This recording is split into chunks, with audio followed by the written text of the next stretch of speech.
नमस्कार, मैं हूं अंकुर और आप देख रहे हैं सत्यहिंदी.com। आइए एक नजर डालते हैं अब तक की सुर्खियों पर। करनाल में किसानों ने पुलिस बैरिकेड तोड़कर लघु सचिवालय का घेराव कर दिया है। प्रशासन से वार्ता विफल होने के बाद किसान सचिवालय का घेराव करने निकल पड़े थे।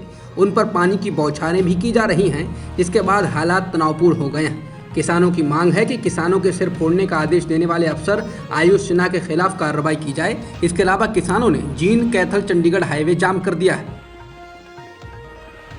किसान आंदोलन में शामिल योगेंद्र यादव ने पहले कहा था कि उनको और राकेश टिकैत को पुलिस ने हिरासत में ले लिया है, लेकिन अब उन्होंने ट्वीट कर जानकारी दी है कि किसानों के भारी दबाव और प्रदर्शन के कारण उन्हें पुलिस ने बस से उतार दिया है। योगेंद्र यादव ने सोशल मीडिया पर बताया कि बस से उतारे जाने के बाद अब सभी किसान नेता पैदल ही आगे बढ़ रहे हैं। कांग्रेस के पूर्व अध्यक्ष राहुल गांधी ने किसान आंदोलन के समर्थन में एक बार फिर ट्वीट किया है। राहुल गांधी ने लिखा है कि जहां हर हर अन्नदाता और घर घर अन्नदाता, वहां किस किस को रोकोगे। बता दें, इससे पहले राहुल गांधी ने मुजफ्फरनगर में किसानों की महापंचायत की एक तस्वीर ट्वीट की थी, जिसको बीजेपी ने पुराना बताते हुए राहुल गांधी को निशाने पर ले लिया था। बीजेपी ने कहा था कि राहुल गांधी राजनीतिक कोयल हैं। बीजेपी नेता और केंद्रीय मंत्री संजीव बालियान ने किसानों के आंदोलन को लेकर कहा कि अब विरोध राजनीतिक हो चुका है और वो उन्हीं राज्यों में रैलियां कर रहे हैं जहां चुनाव होने वाले हैं। उन्होंने समाचार एजेंसी एएनआई से बात करते हुए कहा कि हरियाणा में चुनाव नहीं है, इसलिए वहां कम रैलियां होंगी।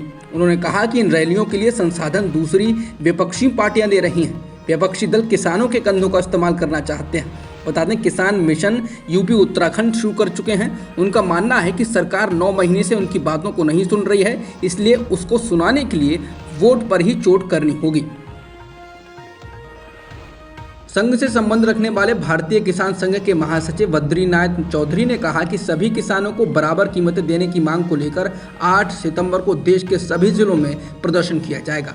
सरकार को किसान आंदोलन पर सहानुभूतिपूर्वक विचार करना चाहिए। उन्होंने कहा कि किसानों द्वारा फसल उगाकर जो कुछ भी कमाया जाता है वो सुनिश्चित किया जाना चाहिए। सरकार को या तो लाभदायक मूल्य देना चाहिए या हमें बताना चाहिए कि हमारी मांग गलत क्यों है। उन्होंने कहा कि वर्तमान एमएसपी एक धोखाधड़ी है। एमएसपी के लिए एक कानून होना चाहिए। बीजेपी विधायक नितेश राणे कोकण में रहने वाले लोगों को गणपति उत्सव मनाने के लिए मुंबई से एक ट्रेन से भेज रहे हैं। इसका नाम मोदी एक्सप्रेस रखा गया है। विधायक नितेश राणे द्वारा ट्रेन का नाम मोदी एक्सप्रेस रखे जाने पर शिवसेना ने तंज कसा है। शिवसेना का कहना है कि अब प्रधानमंत्री मोदी कोंकण और भगवान गणपति से भी बड़े हो गए हैं, इसलिए ट्रेन का नाम मोदी एक्सप्रेस रखा गया है। अच्छा होता कि ट्रेन का नाम कोंकण एक्सप्रेस या गणपति एक्सप्रेस रखते। कोंकण रेलवे ने ट्रेन का नाम मोदी एक्सप्रेस रखने पर अपना पल्ला झाड़ दिया है।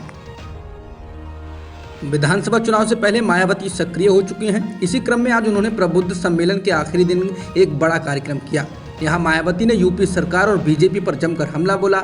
मायावती ने कहा कि बीजेपी के राज में ब्राह्मणों पर अत्याचार बढ़ा है। उन्होंने कहा कि बीजेपी सरकार के दौरान ब्राह्मणों पर जो एक्शन हुआ उसकी हम जांच कराएंगे, वहीं जो भी अधिकारी दोषी पाए जाएंगे उन पर एक्शन लिया जाएगा। मायावती ने इसके साथ ये भी कहा कि जब उनकी सरकार बनेगी तो ताकत नए स्मारक मूर्ति बनाने में नहीं लगाई जाएगी, पूरी ताकत यूपी की तस्वीर बदलने पर लगाई जाएगी।